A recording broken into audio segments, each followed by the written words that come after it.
देखिए, एक चीज़ हमेशा याद रखिएगा कि जीतने वाले कुछ अलग चीज़ें नहीं करते हैं, बस वो चीज़ों को अलग तरीके से करते हैं, यानी कि सही तरीके से करते हैं, इसलिए वो जीत जाते हैं। देखिए, आज है 8 नवंबर का दिन और आज की वीडियो में जितने भी प्रश्न हैं बहुत इंपॉर्टेंट है आपकी सभी परीक्षाओं के लिए, तो शुरू से लास्ट तक वीडियो में बने रहिए। और इस वीडियो को पूरा देखने के बाद आप इसकी जो पीडीएफ फाइल है इसको भी डाउनलोड कर सकते हैं वीडियो के डिस्क्रिप्शन बॉक्स से और हमारे टेलीग्राम चैनल से भी। और देखिए, जो लोग नए हैं वो चैनल को सब्सक्राइब करके बेल आइकन जरूर प्रेस कर देंगे ताकि आने वाले सभी वीडियो का नोटिफिकेशन आपको ऑटोमेटिक और सबसे पहले मिलता रहे। देखिए, आज का हमारा पहला प्रश्न है कि राष्ट्रीय कैंसर जागरूकता दिवस हम कब मनाते हैं। तो देखिए, राष्ट्रीय कैंसर जागरूकता दिवस को हम 7 नवंबर को हर साल मनाते हैं। और देखिए, साल 2014 में इस दिवस को मनाने की शुरुआत की गई थी।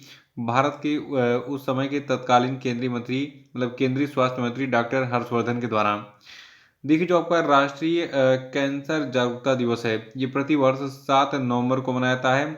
और विश्व स्वास्थ्य संगठन के अनुसार कैंसर की बात करें तो कैंसर दूसरी सबसे घातक बीमारी है। और आंकड़ों से ये पता चला है कि निम्न और मध्यम आय वाले देशों में कैंसर से होने वाली मौतों का लगभग 70% हिस्सा है पूरे दुनिया में। तो याद रखिएगा, राष्ट्रीय कैंसर जागरूकता दिवस को हम 7 नवंबर को हर साल मनाते हैं। और देखिए, कैंसर होता कैसे है। एक जीन होता है जिसका नाम है ओंकोजीन, ठीक है। तो अगर ओंकोजीन आपके शरीर में एक्टिवेट हो गया है तो ये क्या करेगा, सेल की ग्रोथ को अनकंट्रोल कर देगा। तो जब कोशिकाओं की वृद्धि जो है ये अनियंत्रित हो जाएगी यानी कि अनकंट्रोल हो जाएगी, तो वो जो है एक अलग ही स्ट्रक्चर मतलब बहुत गंदा लगता है देखने में, तो वो क्रिएट करेगी और वो कैंसर का रूप जो है उसको आप मान सकते हैं वो कैंसर का रूप धारण कर लेगी। और ये ओंकोजिन एक्टिवेट कैसे होता है, जब देखिए बहुत तेज धूप में आप कहीं पे जो है खड़े हैं, तो अगर कुछ अल्ट्रा वायलेट किरणें आपकी स्किन पर अगर डायरेक्ट पड़ी तो वो क्या करेगा, ओंकोजिन को आपके शरीर में एक्टिवेट कर देगा। देखिए, ओंकोजिन सबके शरीर में है लेकिन वो एक्टिवेटेड फॉर्म में नहीं है। जब वो किसी कारण से एक्टिवेट हो जाती है तो तभी कैंसर होता है, ठीक है। और ये दूसरा प्रश्न है कि अक्टूबर 2022 के लिए ICC men's player of the month award किसने जीता। सबसे इम्पोर्टेंट प्रश्न और एग्जाम में पेपर में मान के चलिए छप गया है, क्योंकि हमारे Virat Kohli the real hero of cricket जो है ये ICC men's player of the month चुने गए हैं अक्टूबर 2022 के लिए। देखिए, भारतीय क्रिकेटर विराट कोहली ने टी20 वर्ल्ड कप 2022 में अपने शानदार परफॉर्मेंस के लिए अक्टूबर महीने का ICC player of the month award जीता है। देखिए, अक्टूबर मंथ का जो ICC women's player of the month award है ये पाकिस्तान की ऑलराउंडर निदा डार ने जीता है। तो विराट कोहली और पाकिस्तान की महिला क्रिकेटर निदा डार को अक्टूबर 2022 के लिए जो है ICC player of the month चुना गया। अगला है कि भारत का पहला तैरता हुआ वित्तीय साक्षरता शिविर किस शहर में आयोजित किया गया था। तो देखिए, भारत का जो पहला तैरता हुआ वित्तीय साक्षरता शिविर है ये श्रीनगर में आयोजित किया गया था। और इसका जो आयोजन है ये इंडिया पोस्ट पेमेंट बैंक के द्वारा किया गया था, इसको नोट कर लीजिएगा। और इसका जो आयोजन है ये जो है श्रीनगर में वित्तीय साक्षरता को बढ़ावा देने के लिए महिलाओं के द्वारा नामक एक पहल का आयोजन किया गया था। और ये आयोजन डल झील में भारत के पहले अस्थायी वित्तीय साक्षरता शिविर के रूप में किया गया था। और देखिए, ये कैंप श्रीनगर की विश्व प्रसिद्ध डल झील के आसपास के स्थानीय निवासियों के साथ आयोजित किया गया था, याद रखिएगा। तो याद रखना है भारत का पहला तैरता हुआ वित्तीय साक्षरता शिविर श्रीनगर में किया गया था, डल झील में। अगला है कि कौन सा शहर 7 नवंबर से 9 नवंबर 2022 तक वर्ल्ड ट्रेवल मार्केट की मेजबानी कर रहा है। तो देखिए, 7 नवंबर से 9 नवंबर तक जो है लंदन जो है ये वर्ल्ड ट्रेवल मार्केट की मेजबानी कर रहा है। और भारत भी पर्यटन के लिए पसंदीदा गंतव्य के रूप में खुद को प्रदर्शित करने के लिए इस कार्यक्रम में भाग ले रहा है।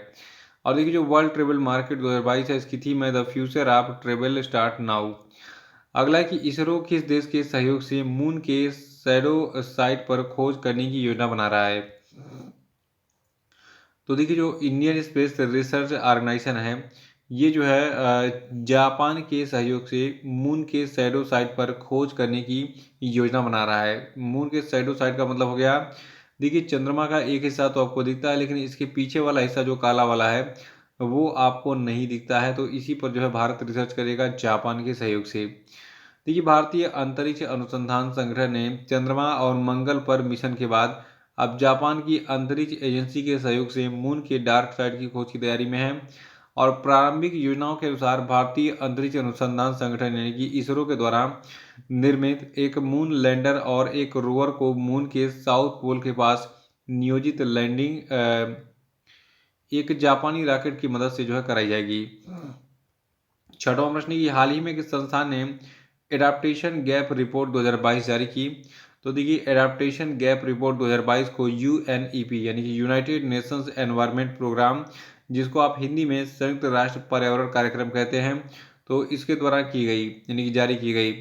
देखिए जो आपका यूएनईपी है, इसने adaptation gap report 2022 too little too slow climate adaptation failure puts world at risk शीर्षक से एक रिपोर्ट अभी हाल ही में लॉन्च की है। और इस रिपोर्ट में ये पाया गया है कि पूरी दुनिया को जलवायु परिवर्तन के इन प्रभावों के अनुकूल होने के प्रयासों को तत्काल बढ़ाना चाहिए। और देखिए इस रिपोर्ट के अनुकूल कार्यों की योजना, वित्त पोषण और कार्यान्वयन में प्रगति को भी सूचीबद्ध किया गया है। और देखिए यूएनईपी की बात करें तो इसका हेडक्वार्टर आपका केन्या के नैरोबी में है और इसको 5 जून 1972 को स्थापित किया गया था। और इसके संस्थापक हैं मॉरिस स्ट्रॉन्ग और इसके वर्तमान में हेड हैं इंगर एंडरसन। और सातवां प्रश्न की सफल लिस्टिंग पर केस स्टडी के लिए यूएस ट्रेजरी के द्वारा भारत के किस म्यूनिसिपल बॉन्ड को चुना गया है? तो देखिए ये म्यूनिसिपल बॉन्ड आपका है बड़ोदरा म्यूनिसिपल बॉन्ड, ठीक है। देखिए अमेरिकी दूतावास और ट्रेजरी ने सफल लिस्टिंग पर केस स्टडी के लिए अभी हाल ही में बड़ोदरा नगर निगम को यानी कि वीएमसी को जो है के द्वारा जारी नगर पालिका बांड का चयन किया है। और जो बीएमसी का ये नगर पालिका बांड है, इसको अन्य नागरिक निकायों के लिए बेंचमार्क के रूप में भी उद्धृत किया, जो कि स्टॉक एक्सचेंज में प्रवेश करने के लिए तैयार हैं। देखिए अमेरिकी दूतावास ने हाल ही में नई दिल्ली में ऑल अबाउट म्यूनिसिपल बॉन्ड नामक एक पुस्तक भी लॉन्च की। देखिए जो आपका ये वडोदरा म्यूनिसिपल कॉरपोरेशन है, इसने बॉम्बे स्टॉक एक्सचेंज में 5 साल के लिए 100 करोड़ रुपए के बॉन्ड को सूचीबद्ध किया है हाल ही में। और अगला कि हाल ही में किस केंद्रीय मंत्रालय ने स्वच्छ सर्वेक्षण ग्रामीण 2023 टूल किट लॉन्च किया? तो देखिए भारत का जो जल शक्ति मंत्रालय है, इसने भी हाल ही में स्वच्छ सर्वेक्षण ग्रामीण 2023 टूल किट को लॉन्च किया है।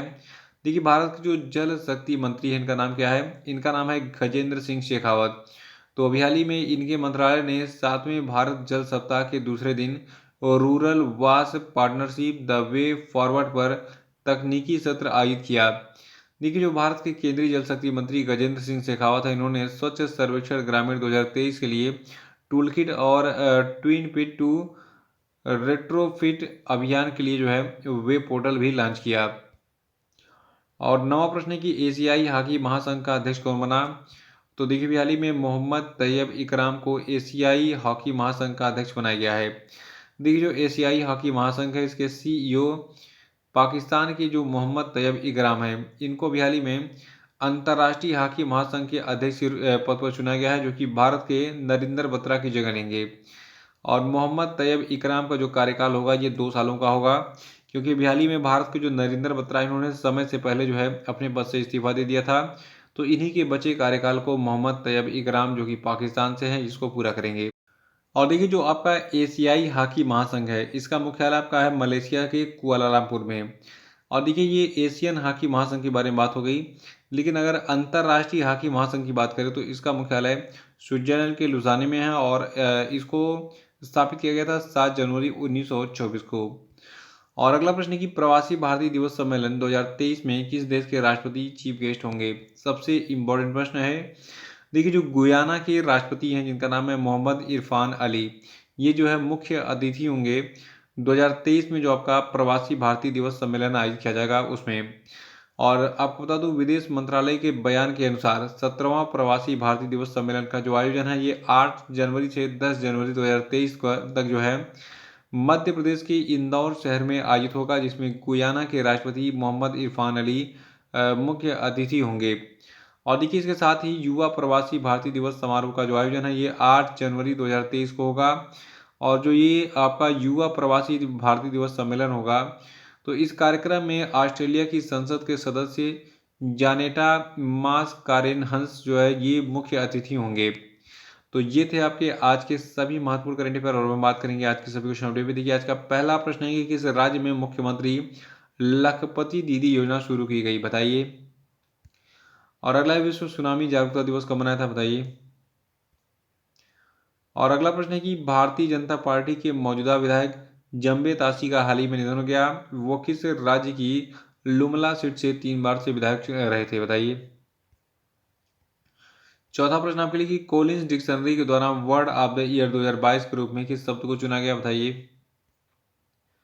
पांचवा कि हाल ही में किस देश ने बीरो उपग्रह नेविगेशन प्रणाली को लॉन्च किया, बताइए। और अब हम बात करेंगे कल के पूछे गए सभी क्वेश्चन अपडेट के क्षेत्रों की। कल का पहला प्रश्न था कि हाल ही में किस राज्य सरकार ने ई उपहार पोर्टल और सीएम डैशबोर्ड लॉन्च किया, तो देखिए ये राज्य हरियाणा है। और अगला प्रश्न था कि हाल ही में कर्नाटक की गायिका अरुणा साईराम को किस राज्य सरकार के द्वारा सेवेलियर पुरस्कार से सम्मानित किया गया है, तो देखिए देश आपका फ्रांस है। और फिक्की के नए अध्यक्ष बन गए हैं सुब्रकांत पांडा। और देखिए विश्व की सबसे सस्ती विनिर्माण लागत वाले देशों की सूची में सबसे ऊपर आपका भारत है। और अभी हाल ही में केंद्र सरकार ने उच्च शिक्षण संस्थानों के मूल्यांकन और मान्यता को मजबूत करने के लिए राधा कृष्णन समिति की स्थापना की है। तो ये थे आपके आज के सभी प्रश्न।